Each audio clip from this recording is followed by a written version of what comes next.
Hello, and welcome to Creative for More, the podcast. Super excited to have you here with me as per usual.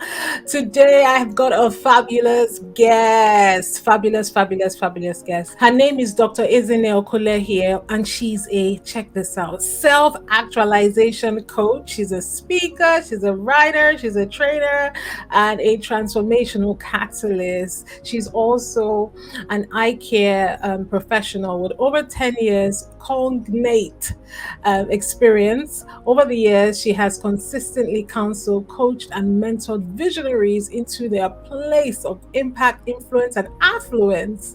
And she's a strong advocate for purposeful and visionary living.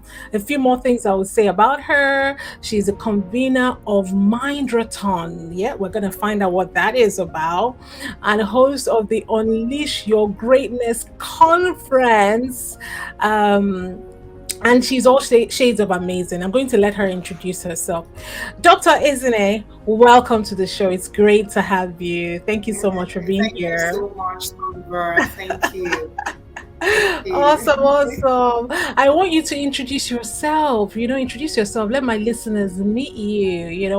What is the essence of Dr. Ezinne? Okay. My name is Ezinne Okwulehie. You can choose to call me Dr. Ezinne Okwulehie. I am an optometrist by profession and a transformational catalyst and self-actualization coach by my passion and what I've been called to do. I strongly believe that if we can change the mindset of individuals, we can change their entire life. I'm an advocate for intentional and purposeful living. And I simply do this by, altering the thoughts process of individuals, helping them achieve more in their life, in their jobs and their careers, and every aspect of their life. Thank you so much for having me, Tonbra. And then one last thing. People who love me, people who know what I do, also call me the mind reformer. I love it. So let's start there. What is a mind reformer? And how did you even get into that space? Okay, so just before we came on live, I started talking already, and Tonbra was like, no, hold on. This is my precious content. Yeah. Okay, so all my life I've been fascinated about vision, and maybe that's why I chose my career path. And I discovered that the human eye, which is where I how I practice my profession being an optometrist, is very similar to the human mind. And while I keep, I go ahead with my patients, checking my patients, I discover that what they see, some patients think that what they see is what they actually see. Meaning by what they are seeing is not what they are seeing. And they are happy and they're like, doctor, I thought I got that correctly. And I'm saying that what you're seeing is not what you're seeing. Meaning that underneath the fact that you're seeing with your natural eye, there's another mechanism that you're not seeing that's interpreting what you're actually seeing. And then when you marry that with the human mind, how you think is not actually how you think.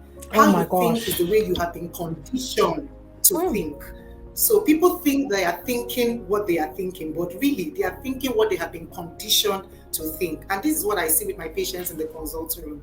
They strongly believe they are seeing, but how their eye anatomy has been conditioned, constructed, tweaked, is making them see what they are seeing. I don't know if I made sense. You are making so much sense. You're basically talking about the impact of conditioning to the human mind, and that obviously you're drawing that inference from the eyes as well. Because and it's interesting what you say. What you see, what you're seeing is not actually what you're seeing. Let us deconstruct that sentence. It's very powerful.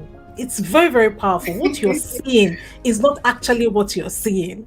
Because I often say, this is interesting. I was, preparing content for Instagram today, and I one of the quotes that I always say, and I was putting on one of, so I was saying that the past isn't actually what happened in the past.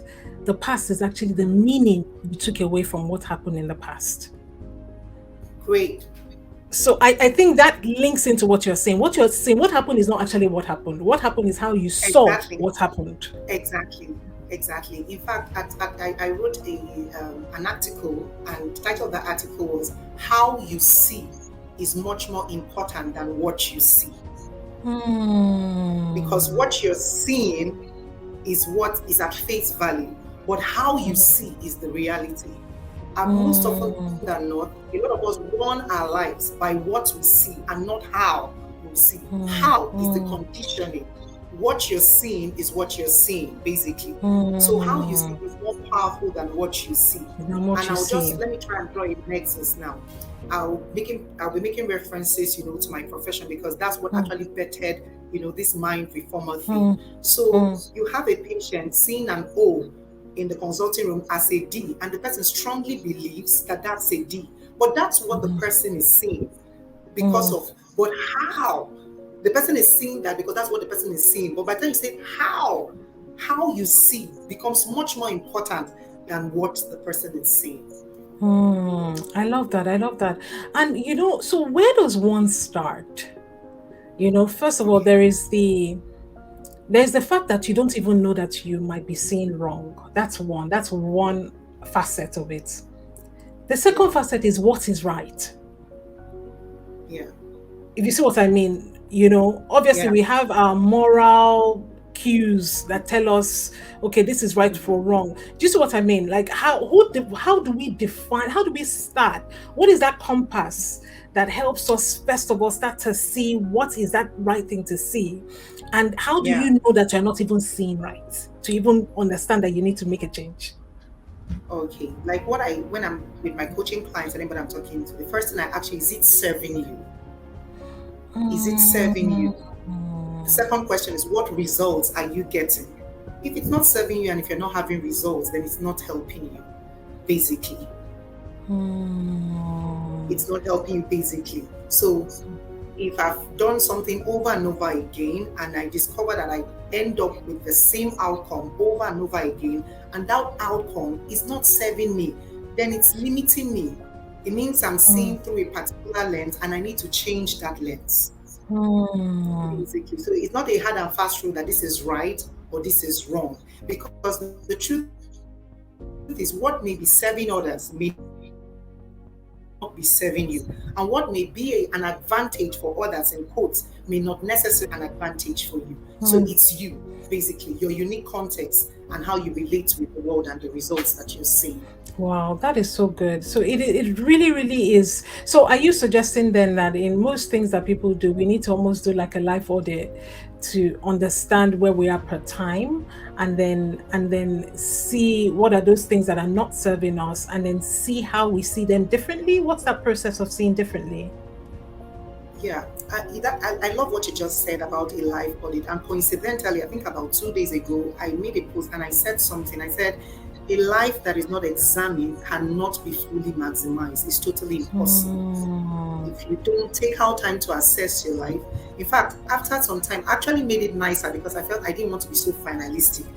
But what I actually wanted to mm, write was, a life that is not examined is a life not lived to its fullness. mm, Yeah, it's a mm, life not lived. So if mm, you don't take out time to examine your life, you wouldn't know what is serving you and what is not serving you.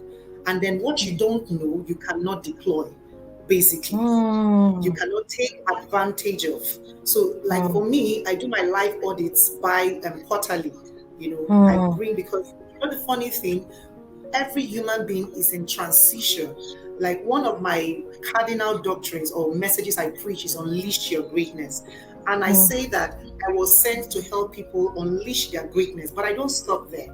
I say one version at a time, because until we leave the earth, we'll all continue releasing different dimensions and versions of our greatness. You don't know all that there is to you, right? And that is mm, why you must make, regular audits, because what served you in a previous season may not serve you in the next season, if you understand mm. what I mean. I'm I sure I you're I understand. I understand. Don't worry about me. Just keep talking. I get you. exactly. So, like for me, I'm even using myself, like I look at the things that were so wow to me some 1, 2 years ago.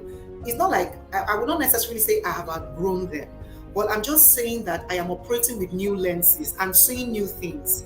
And if I'm seeing new things, I will take on a new character. I will take up a mm, new posture, to relate with the new that I'm seeing, basically. mm, So a life of audits, a life of assessment cannot be overemphasized. mm. So, what is that process of changing your lens? Because now you've audited, you realize that there's something a bit off, right? This is not really serving me, right? You then you then decide that, you know what, I want to do something about, or I want to see it differently. What is that process? We've talked about the fact that, people have been conditioned. Like, the Exactly. world has told us, our mind has created this whole pattern around these things and how we interpret them. How does one go about? Someone is listening to this like, how can I change what my mind has been taught to believe for 30, 35 odd years, 40 years, 50 years? How do I go about changing? Okay. The first thing I will say is be kind to yourself. What do I Mm, mean by be kind to yourself? People just believe that they will change from one day to the next. It took time to get you to where you are right now. And it will also take you time to get to where you want to be. So if time was a major factor in conditioning you to today, to be reconditioned, you also give it time. Time mhm, is of valuable resource. You will give it time. And then I found out that more than 70 to 80% of conditioning, has words as the raw material. People spoke words into your life that conditioned you. Is either they spoke it to you directly, or you heard it and made you conditioned to who you are today. In like mhm, manner, it will also take words to recondition you to the person that mm, you have been designed to be originally.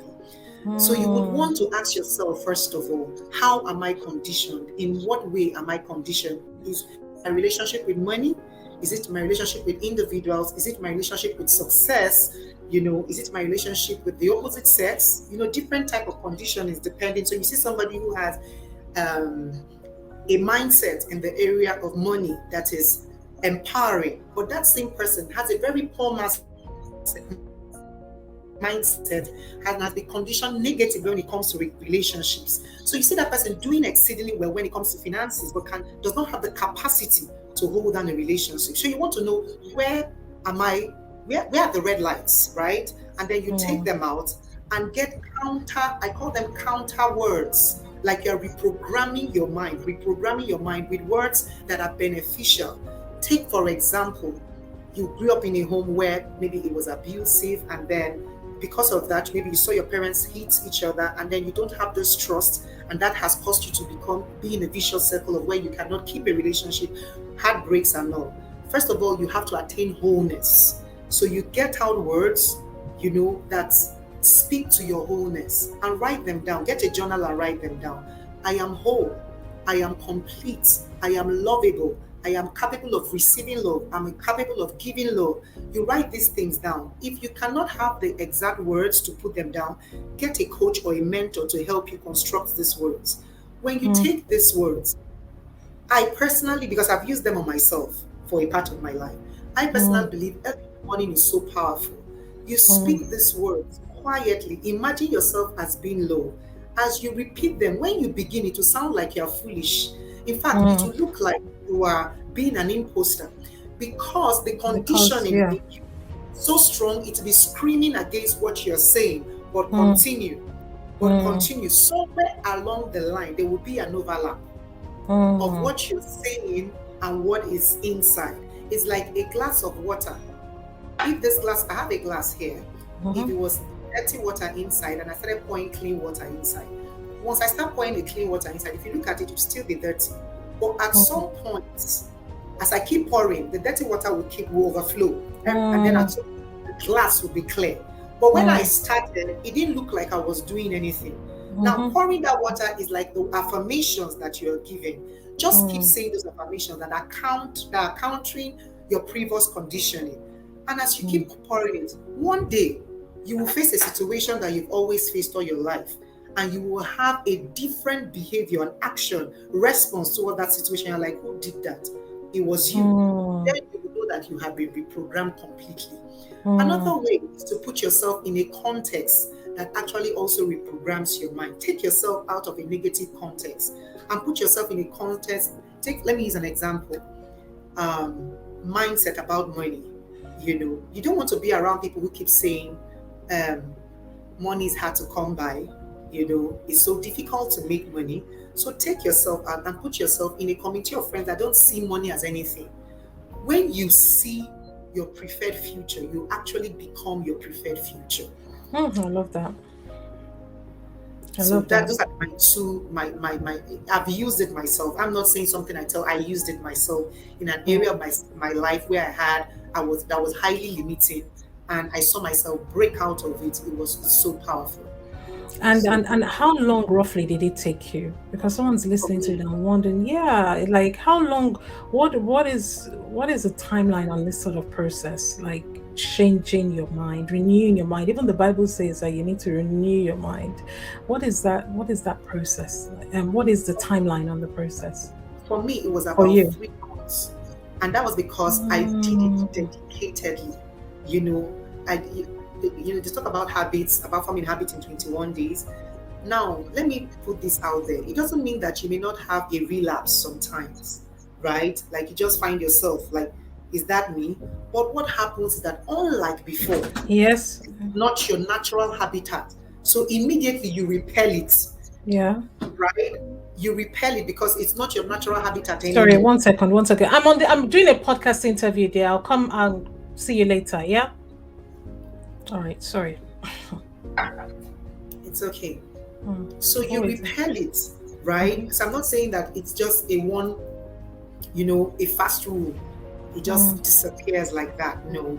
I'm saying that sometimes you may really find yourself like, relapsing. But Mm. because you're in the process of conditioning, it's not your habitat anymore. So you repel it and you say, no, I can't, this is not me. It can't be me. But previously you couldn't do that because you didn't Mm. even have a voice. But what Mm. affirmations and confessions does to you is that it gives you a voice that Mm. overshadows the voice that kept you limited, sorry. Mm. So every single one of us, we have this inner critic, right? That is constantly speaking. And Yeah, and what we're trying to do essentially is to speak over that voice or change the exactly. inner critic and bring the inner Exactly. critic on side. Is that what you're Exactly. saying? Yes, that's what I'm saying. I mean, everybody, the other day I was listening to FD and he was saying that, somebody asked Toye. him, So just for yes, the benefit of those who don't know, so Toye yes, is yeah, one of our mentors, coaches, and he's just such an awesome man that we learned so much from in terms so of just much. transformation and purpose discovery. But continue. Okay, yeah. And with all that he has done and all that he's achieved, somebody asked him a question on a call like this and said, do you entertain some fears sometimes, like somebody like, do you think you can do this? And the answer he gave back actually shocked me. He said, of course. And I'm like, how is it possible? Like with all that you have done, FD now, like that's a Mm-hmm. household name, thought Mm-hmm. leadership, what he has done. Please, what Mm-hmm. can you be afraid of? It means that that small voice, which I would like to refer to as the small it's always trying. It's Mm. always trying. So it would leave you for a while, but it would definitely come back. And it usually comes Mm. back at your next level when you're just about to birth a new dimension of you. And it's like telling you, who do you think? Do you think you can do? Mm. Anytime you Mm. notice you want to break into a new level, no matter how much you think you've conquered small me, it will raise its voice again. So the aim Mm. here is to make sure that you are as far more consistent than small me. Because trust me, small me is consistent. If you try Mm. this year, it will wait for you. The next 4 months, it will come again. It will definitely come again. And then when it Mm. comes to like, I recognize you, small me. I did it before and I'm doing it again. Mm. So, Yeah. so, so powerful. And I can really relate to what you're saying. Like in my life and the life of the people that I coach as well. Like and I'll speak for myself. And it's exactly as you said. Every time I'm just about to break that that boundary of what is within what small me considers as within my territory, every time I'm just about to break the edge around it. It's like, hey, come back here. This is it. This is safe. Is it trying to keep you safe? Because they say the subconscious mind sometimes is trying to keep you safe, trying to keep you from. How does it work? Let's talk about the subconscious mind itself. Okay. So imagine your subconscious mind like a garden, and imagine your conscious mind like the farmer.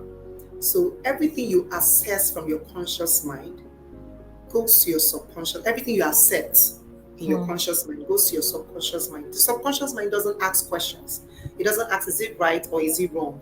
It doesn't question nothing. It just takes the seed, receives it wholeheartedly, and allows it to grow. So that is why you must practice what I call mindfulness.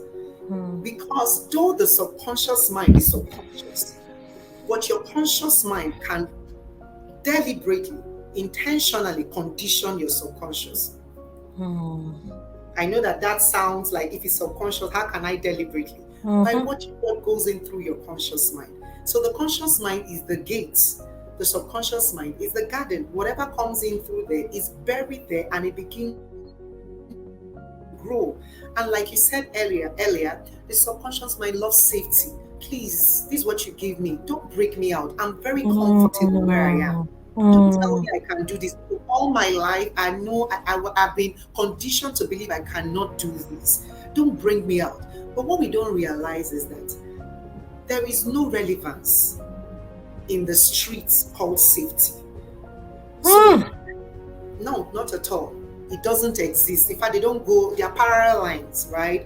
So every time, like I told you, you want to break into relevance, the small me, which is your conditioning, which is your subconscious mind speaking loud and saying, no, leave me where I am. I'm safe. Don't disturb me. But how long can you be safe? Because there is pain in safety. There is also pain in breaking out. The choice is choose your pain. It's not going to be easy. It's not going to be easy because it's just that the pain in safety is dull. It's something you can live through life. It's there. You feel the pain, but it's dull, right? Like a dull but ache. when you choose to break out of safety, it's a sharp pain, but it's not dull. You experience it once, and then you break out into your authentic future self, where there is joy, where there is happiness, where you're so fulfilled. So why not take the sharp pain, right, of breaking out of safety, than endure the dull pain of remaining in safety all your life, and just choose relevance. Choose relevance. Choose your future over your conditioning. It's possible. I love it, and I love just how you explain it. The dull ache and the sharp pain, that will stay with me forever, because that is so powerful. Just being able to see it like that. I'm just as you're speaking now, I just have an avatar of somebody in my mind who has been spoken down to all their life. Like, you can never amount to, like, literally, some people have been talked down to from pretty much from womb. They don't even know. And I think we've touched on this a little bit, but I want us to really, really break this one down. They don't even know that there is something that is wrong in the way that they think, in the way that they relate to people, in the way that is there's something that is defining their outcomes, even beyond how they physically contribute to it. If you see what I mean, they think that, like, things are just being set around them without even them. How does that kind of person even start this journey to say, you know what, there is a better life? It's because it's somebody who knows that there's something else that will now start to pursue it, right? Yeah. For that one, it breaks my heart so much, because I don't know if you've ever experienced this, Tonbra. You're talking to somebody, you're like, how do I even help this person? Like, you are talking to somebody, like, where do I start from? Because the person is not even understanding what you're saying. And you're like, Jesus, how do I help this person? So because of the work I do at the community level, I meet some of these people and I'm like, Holy Spirit, help me. Where do I start from? How do I just get these people to see the light? But I discovered that if you can get them, this is not even by talking, it's not by talking. If you can get them to be in a community of what I would call intentional activators. Just drop them in that community of people who will activate what is inside of them. Not by this is not, in fact, for this situation, what I told you earlier may not even work. By telling them make Yeah, confessions. No, exactly. That's why I asked no, the question, because I'm like, no, no. that is for somebody that understands. They know where they're going. This one, they don't Exactly. even. That one will not work there. Just get them to see what's possible. Put them in a unique context if you can. Put them in a catalytic community. Remove them from where they are, if possible, from their families into where it's possible, into where they, like they're seeing love being displayed and like, wow, so they can be loved. Let them sit down. In fact, I heard one of my coaches, she was saying something and she said one of she will forever be grateful to one of her mentors and her coaches that when she was still, like a growing girl and had just gotten out of school, she got to intern with this lady and they got a big job somewhere like to speak, and she told her, you are going to be speaking on that panel. And she's like, as in like, who, me? No. She had been speaking at the office and she said, you are going to be speaking at that panel. And she was like, she was all sweaty, fidgety, but she said, no, you're going to be speaking. And when she spoke, she paid her as a resource person, wrote a check for her that she had never seen in her life, and told her to go to the bank and cash it herself. And she said that later that she did that on purpose to break a limiting mindset where it has to do with money. She said that, and she noticed that after that day, when she walked up to the bank and presented the check, that it did something to her mind that she has never recovered from. So now for her now, it was not by what she was. She didn't have to confess anything. Just by being in that context of abundance, being in that context of more than enough, being in that context where she saw that she was valuable and she had something to offer and somebody was willing to pay for it. That was all the lesson that she needed as regards that particular part of her life. And I think the same applies to people like that. The best you can do for them is to bring them into a unique context where they can, be triggered by what they see first and then what they hear. It's going to take time. It's going to take time, but it's possible. In fact, somebody's work comes to mind. I don't know if you know Pastor Tony Rapp. Yes, I know him. That's exactly what Pastor Tony Rapp does. When you see those people who get from the slum, you see them, those people, and then they show you their life 5 years later. Their English, their gait, everything is transformed. But I think they have this hostel, like a camp or something they put them in. So you're literally brainwashed by what you see, what you hear. You can never be the same again. It's totally impossible. I love it. I love it. So good. So good. I want to talk a little bit about self-actualization. Just give us, what is it for somebody who's like, hey, they've come again, or what's self-actualization? What is it? I'm not even going to give you any, big definition, but I'm just going to put it like this. Self-actualization is that longing on the inside of you to give something to your world. That deep longing inside of you to give something to your world and get back a life of meaning in return. That's just what self-actualization is. Because in every human being is a deep-seated need to live a life of meaning, to be counted worthy, and somebody says, because of you, I'm living authentically. Because of you, I overcame this problem. Because of you, I did this and I did that. Every single human being has that deep-seated need. It's a hunger. It's a hunger. When you meet that need and start living a life of legacy, that's when you self-actualize. But I know there are a lot of thoughts, but I personally believe that you can be fulfilled. You can be fulfilled, but this is a journey, it's not a destination. So don't look for the day where you'll say, now I am arrived. Now I can rest. No, it's a journey. It's a journey that you earn. It's a journey, and this journey starts with self-awareness, then self-mastery, then self-deployment, then self-actualization. Because until you know you you cannot deploy you, and you can not even help Mm, another person. So the first mm, point of call, your journey to self-actualization, don't ask who you can help, first of all. Ask, who am I? When you know who you are, then you can know who you can help. mm. So good. So good. I love the framework. Awareness, mastery, deployment, and then actualization. So is Yeah. this I wonder, is this almost like the inverse of the Maslow's hierarchy And of hierarchy of needs? needs. Yeah. It's possible. It's Yes. possible, but Is awareness at the bottom where people are looking for food? yes, yes, I'm scrambling for anything. Now that you said that, this actually looks like it. I use that as a framework in my coaching, one of my coaching courses. One day I was just sitting, I'm like, where does this whole thing start from? I started Mm, thinking, looking at. I used myself. I said, I know when I started discovering myself, what I did, how I started growing, mm. self mastery, deployment, and all that. And I'm still, there's never, it's not You cast in never, stone. yeah. The next time you meet It's a me, it may be a continuum. six. The next time you meet me, it might be a six framework, no longer four. knowledge, knowledge is progressive. It is Knowledge is indeed. progressive. It is indeed. I want to even ask you, Seb, this is more from your perspective because I love this podcast. It's all about doing more, being more. It's self-actualization in a sense. It's Yeah. how do you go from being an optometrist, right? To then veering into this, what was that call like for you?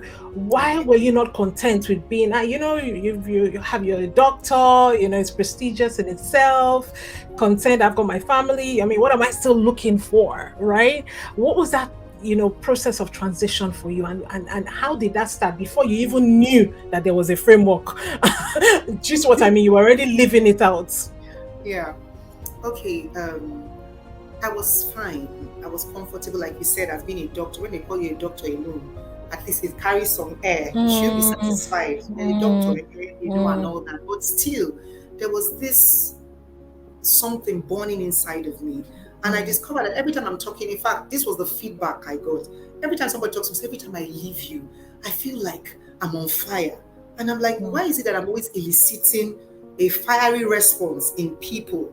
And, when I see people not living their best life, like, what are you doing? Sometimes it even sounds confrontational. I had to watch myself, Tell me you know. about it. I do that all the time to Like, people, and people are like, "Calm down, Tonbra." exactly. So I'm like, sister, calm down. So I'm like, what's happening? What are you doing? There's more to you. You can do this, you can do that, and all that. So I discovered that I've always been that kind of person. And then even in the consulting room, I deploy these gifts. So after consulting, Mm, I'm asking, I'm like saying, what are you doing? You can. And if most patients don't want to leave my consulting room, when I'm done with their eyes, we discover that we veer off and we're talking about something else. And if I trace that thing, it has to do with what you can do with your life. I said, no, there is something to this thing. And then mm, I had a tragic incident about 3 years ago. mm. Um, um, I lost my twins after a Oh C-section, dear. and I had to leave Yeah. my job. And I had waited for those twins for 9 years, after marriage. So Yeah. after that, I didn't want, where I just shut down. I'm like, what is there Mm, to, what am I living for? Like, I don't want to actualize nothing. Don't call me a doctor. Don't call mm, me anything. I hit ground zero. Like mm, talking about that Maslow's hierarchy, mm, I literally went down, you know. mm, So I was away from the world, away from everything. I was just on my own. By the mm, time I came back from that journey, I knew I didn't want to go back so I started my own practice. I didn't go back to my previous place of work because where I mm, was working was kind of constraining me from doing all that I was supposed to do. mm. Because usually I discovered that what pushes you most of the time, not all the time, into your place of purpose, sometimes is from a place of pain. Of course, a lot of times. Yeah. Mm-hmm. So that was like the rude awakening, So it's like, so I told God, fine, okay, so if I'm not going to have physical children, I can have millions of children, people I bet into their future. So I said, okay. So I said, fine. So I came out from that and said, okay, fine. If I'm not going to have children, fine. But you see this life, I'm going to leave it for you. And I must make sure that when I get to heaven, I will be more fruitful than people who had physical children. So that was it. I said, no, I will bet out children because a woman who is fruitful is not a woman with a physical womb. A woman who is fruitful is a woman with a womb that she carries in her spirit, holding nations and betting them out intentionally. So I said no. So fine, I lost this children. If I'm not going to have any other children, no problem. But I will stand at the gate with children. I beg to correct myself.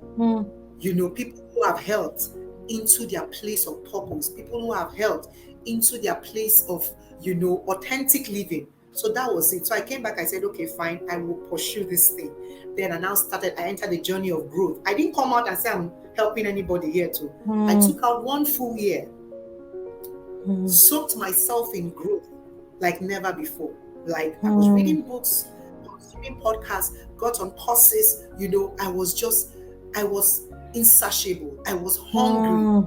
And like my mom keeps saying, what are you always doing on your laptop or your CC? You need to hear what I'm hearing. I had a new excitement, it just took away that gloom. And guess what? In that year that I chose not to, like I said, this is over. I'll choose to go. I choose to move with you. I conceived miraculously that year. Wow. Miraculously. I love it. Yeah. That year. Because, we're talking about the wheel of life, I think we're in that coaching program together. So I discovered something, that when you focus on those 2 or 3 areas in the wheel of life, do you know that something happens sometimes, automatically sometimes, some other parts of your life, without you necessarily doing anything per se, they begin to move forward. I don't know if that has happened to you, Tonbra. So you're facing one part of your life, like, okay, I'll face my spirituality and my growth. Automatically, your finances start coming up, your interpersonal relations. You didn't focus on that, but just by focusing on this just by elevating this side, it pulls the other sides up. Yeah. Exactly. And that's what I saw in my life that year. My finances, my physical, but everything. I was like, what was going on? Just because I chose to submit myself to a path of growth. So good. So man. Oh my gosh. I love being a podcast host. I love seeing you there as a podcaster. You do it so effortlessly well. Oh my God, thank you so much. Because what's beautiful about this is I am the first recipient. It's like I'm in a class every single week, and I am learning from different people, and it's just so beautiful. Imagine, did you hear yourself? Did you hear what you were saying? That you said you will have more children than even people that are physically able to carry children. Do you know how powerful that is? Oh my God, that excites me to my bone marrows. I was having this same conversation with a friend of mine just 2 days ago. I was having this conversation with her, and she was saying, she hadn't gotten married, time had gone, and she's getting nervous. She might not be able to, I said, look, you can have more children than even me that I have physically. Like, don't put yourself under pressure and decide to settle for anybody. Like, it's not about it's exactly what you said. You're my spirit sister. It's over. It's exactly what you said. I said, it's about your womb, the womb in the spirit. You will birth more children out. It's exactly, if I could play that conversation, it's exactly what you said. And I'm just so honored, that God will, connect us and you will just echo that. I'm definitely going to send her, make sure that she listens to this podcast. I've lost my everything in this excitement, but okay, cool. Let me just say something, Tonbra. Okay. You just said something and it just got to me. Life will always have challenges, right? But even in the midst of that challenge, life is moving. Life will always have challenges, but even in the midst of the challenges, life is moving. What am I trying to say? While you wait, make sure you are living, because you may be waiting for a spouse, you may be waiting for somebody listening to this podcast, you may be waiting for children. Don't pause every area of your life simply because one area seemingly is not working. Because when that area finally works, the other areas that you have ignored will be struggling to catch up.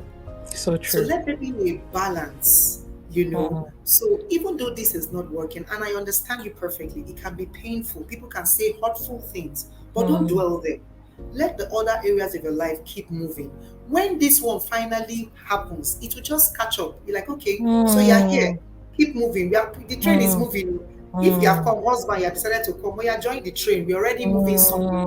We're You're already already waiting moving for you somewhere. necessarily. We are Mm, moving. So when the children decide to come, children, are you here? That's fine. Mommy was on a mission while she was waiting for you. Now that you're here, know that mommy is on a mission.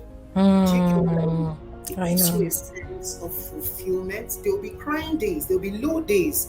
But when you see the assignment and the vision, it will make you go through those low days and come out stronger. But it's I love worse it. when there's nothing that you have to look forward to. All that you Mm, have is just waiting for a child. There's nobody mm, saying because of you I live better. In fact, the mm, nothingness that you feel is nothing compared to the mm. child that you don't even have, or to the So riches powerful. or husband or whatever it is that you are aspiring to. It will come. But when it comes, let it meet you doing, not waiting. Mm. Let it meet you doing. A Not word is waiting. enough for the wise. I love it. I love it. I love it. So when did you I want to even find out about who were you as a child. This is random, but how do you become this person with such a fascinating mind? Like how are you? Are you in a family, a huge family? Who are you as a child? I want to meet the Okay. Ezinne, the I little. have always, I've always been, I've always been a vivacious child, very Mm, sociable. That child that when she's passing, people are calling, "Hey, Zine, come to our house." That child that when we go to church, that child, that kind of child that you keep looking for after service. Where did she mm, go to? Hey, God. mm, So I've always been that kind of child. In fact, my mom keeps saying that Izini has always been like this. She's always had people. I've never been stranded for want of people all my mm, life. I've always mm, had people. Somehow I magnet people towards me. And when mm, people say they've had bad experience with friendships, for some reason, and I don't take it for granted, I've never really had, you know what I mean? That bad experience with friendships. So I I'm was very, exactly like you.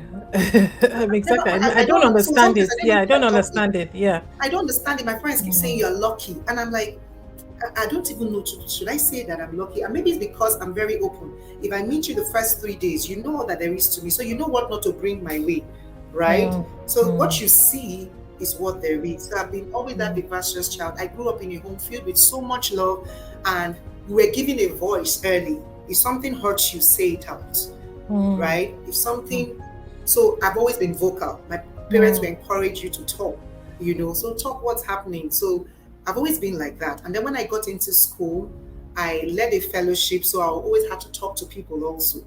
But that mm, is why now that brings me to small me.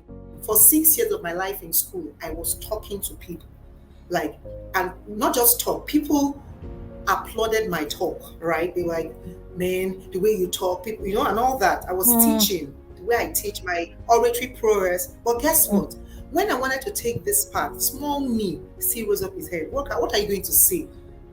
For somebody who mm. has been speaking for how many years and Look at yet that. still had the guts, the Look at temerity to that. question my speaking Look ability. at that. Tonbra, Then do, what about do people you that don't get it? even Was have that backdrop, don't have that experience, that now want to break into that new level? Where did it come from? yes, exactly. So I'm just saying that that voice you're hearing, don't think we all hear it, but you can rise above Mm, it. So mm. that's basically my growing up.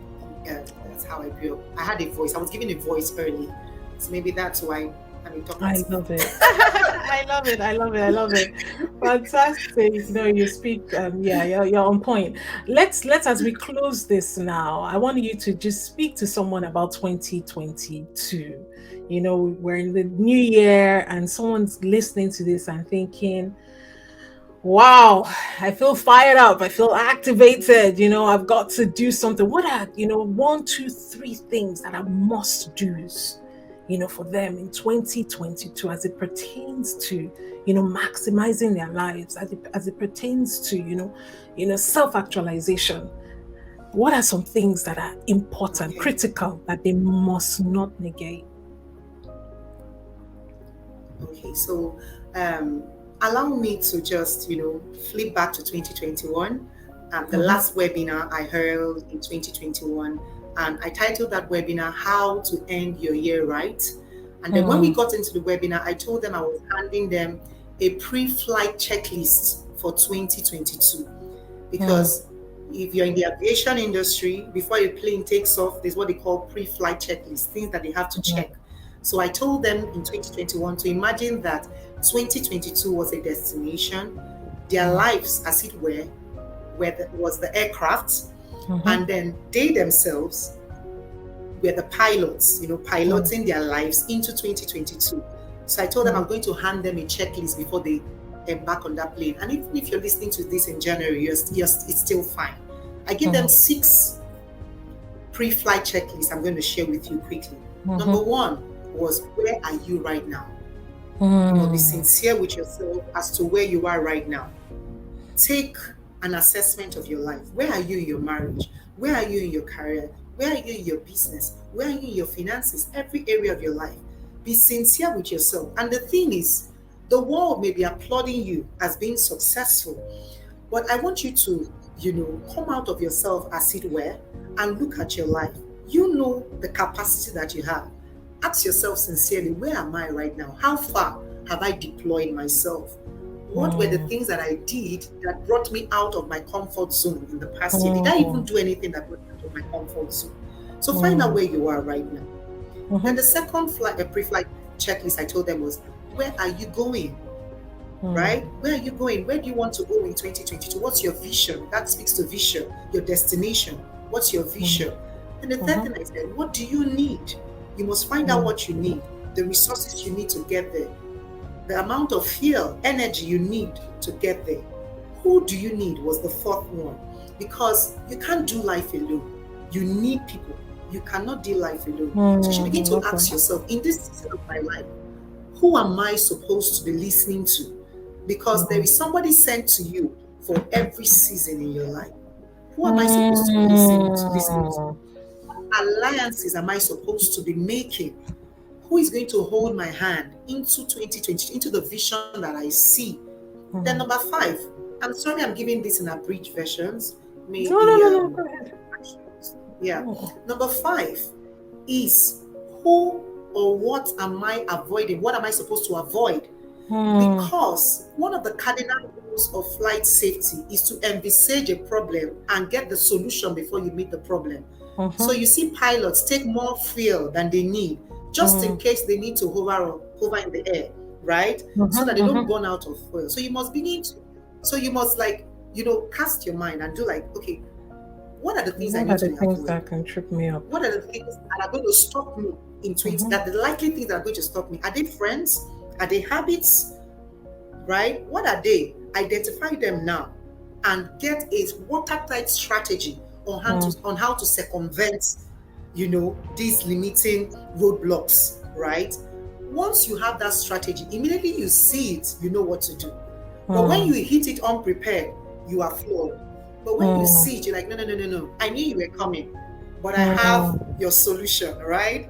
And then you just, you just move over it and it's fine, right? And that's the 5th one. And then the 6th and final one, what was the 6th and final one? What am I going to do now? What can I do now? After all this things I've said, what is the next action? What can I do now? And do it immediately.